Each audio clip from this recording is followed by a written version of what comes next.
sharks. If that word makes you feel a little bit creeped out already, who's to blame? Steven Spielberg, perhaps? He says he blames himself for having demonised sharks in Jaws. But it was actually the events of today in history in 1916, because it was on this day that a 25-year-old stockbroker from Philadelphia headed into the surf at Beach Haven, New Jersey, for the first swim of his summer vacation.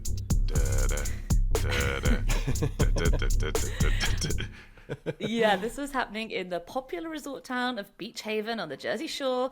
Charles Vansant on holiday from Philadelphia with his family. He had recently graduated from university and, as you said, started work as a stockbroker. And It sounds like a game show, the way we're introducing it. Our first candidate for Shark Attack. Well, when he announced he was about to go and have a pre-dinner dip, he had zero idea he was about to enter the history books for the last reason you could possibly want to. And the circumstances, it was sad. I mean, it's sad anyway, that someone would be mauled by a shark. But he'd either made friends with a dog on the beach or he had a dog on the beach. Anyway, he was playing with it in the water. So when he started shouting, other beachgoers thought he was calling to the dog.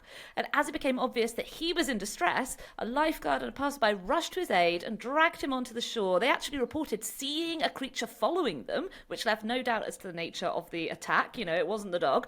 His thigh had been completely savaged and he was bleeding profusely. They managed to get him as far as the hotel where he was staying, where he died laid out on the manager's desk. Even despite his death, the attack was really treated as a complete anomaly, and swimmers were encouraged to just keep going back to the beach as normal, partly because people just didn't think that they had sharks in the region, and there was this sort of early hypothesis that maybe it was a sea turtle. Someone suggested that it was a school of turtles that was coming in and biting things. Of course, we know that turtles, A, don't school, and B, they don't bite human beings. A killer whale was also hypothesized, and then people started to hone in on what it actually was when further attacks began to occur. Yes, and then this incident rose to national attention because over a period known at the time as the 12 Days of Terror, or indeed Shark Week, which is where Discovery got that title from, fact fans. I never knew that.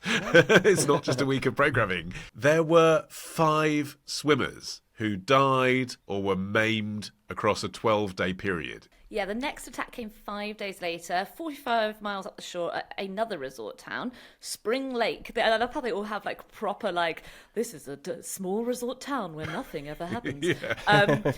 The victim this time was 27-year-old Charles Bruder. He was a Swiss immigrant who was working at one of the hotels, and he'd gone out for a swim. He was mauled so viciously that his legs were missing when he was pulled from the water after a woman on the beach heard cries of distress, which she told lifeguards seemed to be coming from a capsized canoe. She had mistaken his legless, bleeding body for the red hull of a canoe, so she thought someone had fallen out of their boat. Astonishingly and horribly, when the lifeguards rowed out to him, he was still alive, but he died on his way to the shore, where the horrible spectacle, as you can imagine, caused understandable panic among bathers. Charles Vansant's death earlier had been sort of treated as this freak accident. They'd put up a net in the water. That seems sort of assuaged the fears of bathers. But this particular, seeing Bruder's mangled, bloody body being dragged onto the beach with no legs. They were like, those sea turtles sure are aggressive. Yeah. Sure are hungry, guys. And also, the other thing was that because Vansant had been with the dog, they were able to say, it was probably trying to attack the dog and accidentally bit a human, because we all know that a shark would never bite a human. But this really left no confusion that he had been attacked by sharks. There were no dogs with him. They were after humans, and this was now full-blown shark panic. Yeah, and then a week later, on Wednesday, July the 12th, that confusion was put even further to bed when 3 more attacks occurred near Matawan Creek near Keyport. And despite the fact that a sea captain called Thomas Cottrell had sighted an 8-foot shark in the creek, his warning, because he radioed through to say there's a shark coming, was completely disregarded by the town. And around 2 p.m, a group of local boys, including 11-year-old Lester Stilwell, went playing in the creek, and they spotted what they initially thought was an old weathered log. And they were, as boys do, they went in to investigate what was going on. But they quickly found out that it was a shark, and unfortunately before don't miss the line of dialogue, Arion, because again, this is straight out of a Stephen King setup. Lester Stilwell, one of these 11-year-olds, went into the water and shouted, "Hey fellas, watch me float!" Those were his last words. God, I was just about to do a "Hey fellas," and I didn't even know that. I was like, "Hey fellas, look, it's a weathered log." Yeah. Well, that weathered log then dragged him underwater because, of course, it was a shark, and the boys ran off to get some help from the locals in the nearby town. And naked, by the way. They went running through the town nude because Right. they'd been skinny dipping. So, I mean, that tells you, doesn't it, something terrifying is happening if boys come running out completely nude through the town. Yeah, Going, already shark, that shark. in slow motion, that's like that's another horror film moment. Yeah. You reckon, just these sort of terrified boys running naked through town. Yeah. And so this guy called Watson Stanley Fisher, he came to investigate. He jumped into the water alongside a number of others, but he quickly got bitten by the shark, and that resulted in his death, and Stilwell's body was recovered 2 days later. And as all of this was happening, about half a mile further along the creek, a 14-year-old boy called Joseph Dunn, who was visiting from New York City to stay with his aunt, was obliviously enjoying a dip with a pal when who should come chugging up the creek in a motorboat but Thomas Cottrell, that same sea captain who had tried to raise the alarm about the fact that there were sharks in the area. He had heard about the attack on Lester Stilwell and he was coming up to help in the search. He shouted to the boys to get out because there was a man-eating shark in the water, but literally as they tried to do so, they were swimming to shore.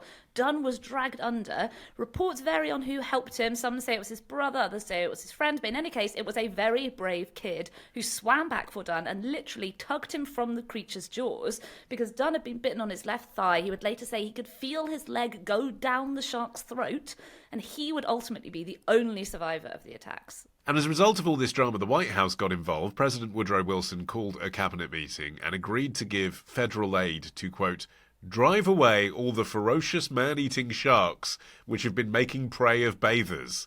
And of course, what naturally follows those kinds of headlines in the United States? Dynamite! In New Jersey, hunters headed to the waters around Matawan, trying to wreak as much damage as possible to every living creature and ocean reef in the attempt that if they just sort of nuke them out the ocean, that there won't be any more of these attacks. But of course, you can't kill every shark in the ocean because most of them are too far away. I mean, that's why it's rare that they come to shore. After weeks of them blasting their way through the sea, no one was really certain that they'd managed to stop this scourge anyway, and it remained this deeply embedded terror in the psyche of bathers in that area forever. Yeah, I mean, it's so hard to imagine in a post-Jaws era, but this was a time when the average person didn't have any more scary associations with sharks than they would, like, an octopus. And it's not like there weren't reports of men being eaten by sharks, but they were kind of dismissed as tall tales, like, you know, sort of sailors' anecdotes.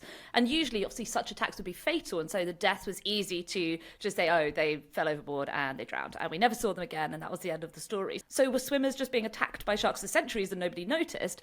No, it's all rooted in the development of first leisure bathing and also water sports. So like open water swimming as a serious endeavour only really started to take off in the late 19th century. Prior to this, most people's experience with the water would be maybe paddling in a stream as a child or maybe bathing in the sea, you know, having a little paddle on the shore. Many people didn't know how to swim, even people who lived their life on the water like sailors. And, you know, it wasn't until the early 20th century that we start to see the development of activities like surfing and jet skiing, you know, all these kinds of things where people are exposing themselves further and further into the water. It just wasn't a thing before. And also resort towns were booming at this point, and that is why it was such a scare. You know, the Jersey Shore had built a whole economy based on leisure tourism, people that wanted to come and go in the water and swim, and a nationwide panic over man-eating sharks was obviously a very bad look, hence the dynamite.